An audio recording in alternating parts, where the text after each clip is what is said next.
Good afternoon, everyone. I'm Ling Jieyu. Today we will find the best seat with calculus. Imagine this. You are at a cinema, ticket in hand, and you have to choose where to sit.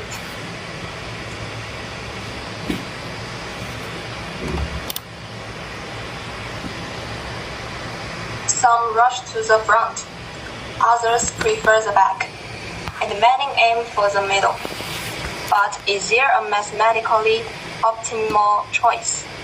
Today, we will use calculus to answer this everyday question. The problem seems simple, but it involves balancing two competing factors. First, the viewing angle. You want to see the entire screen clearly without turning your hand. Secondly, the neck tilt. You don't want to strain your neck looking up or down. Interestingly, these factors depend on your distance from the screen in different ways. This is precisely the type of problem calculus excels at solving. By creating mathematical functions for varying quality and using derivatives to find their maximum values, we can determine the optimal seat. Our approach follows standard optimization techniques taught in Chapter 4 of Stewart's Calculus textbook. Before we dive into the math, let's consider what makes a seat good.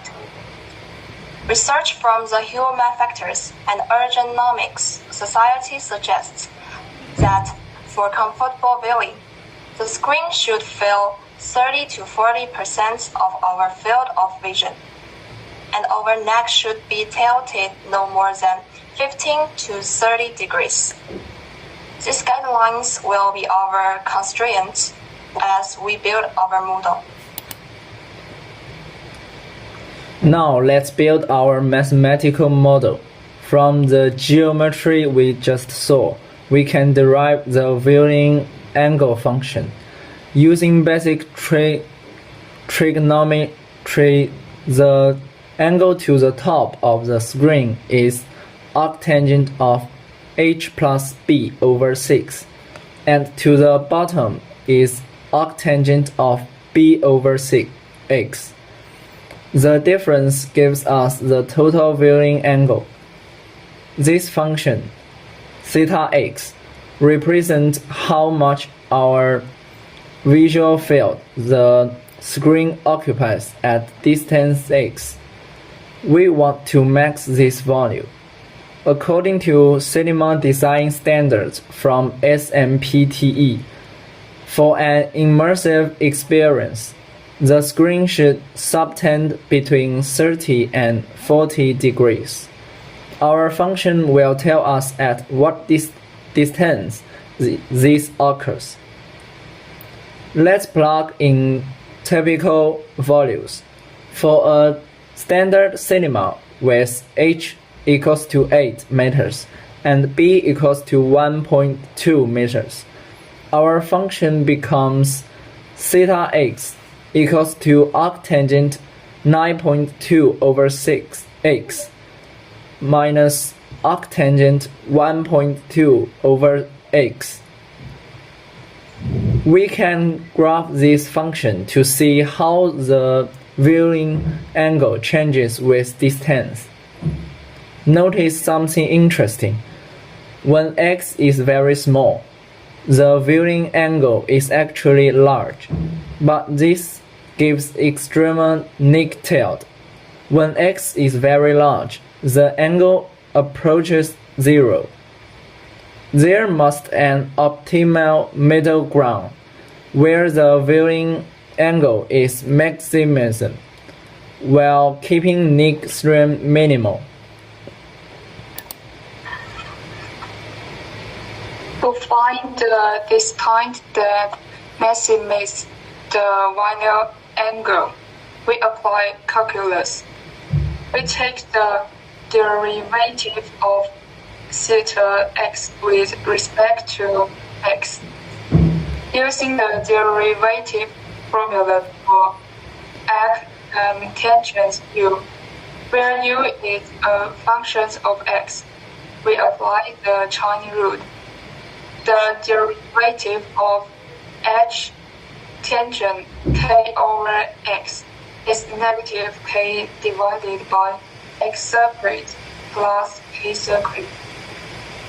Setting the derivative equal to 0 gives us an equation to solve for the critical point. After some algebra manipulation, we arrived at a remarkably simple result. The optimal distance x star equals the square root of b times h plus b. This is the power of calculus, transforming a complex optimization into a formula. Let's verify this is indeed a maximum by checking the second derivative.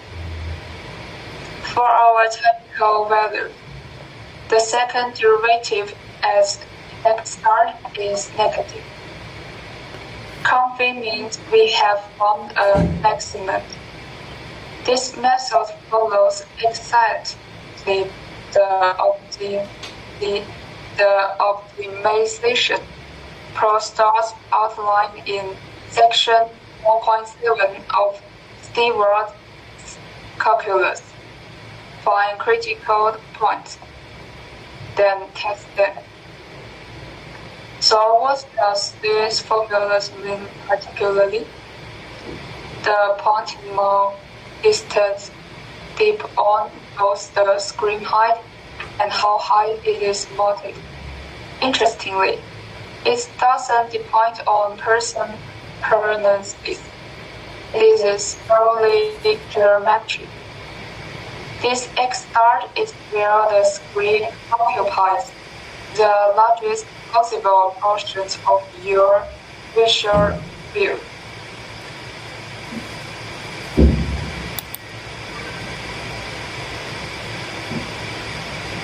Now we encounter a dilemma. The distance that maximizes viewing angle gives an extremely steep neck tilt, about 57 degrees. According to economic guidelines from the Human Factors Journal, comfortable viewing requires neck tilt between 15 and 30 degrees.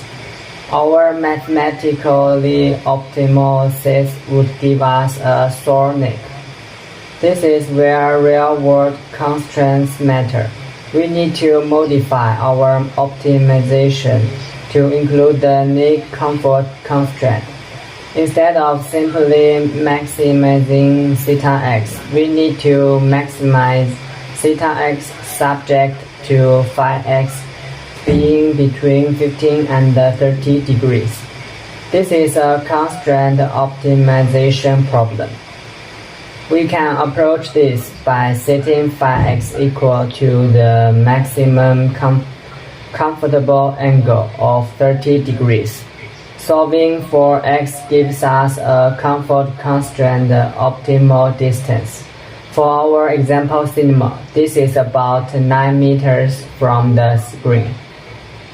At this distance, the viewing angle is about 32 degrees, still within the recommended 30 to 40 degree range for immersive viewing. So the practical best set is not where the viewing angle is mathematically maximum, but where it's large enough while keeping our neck comfortable.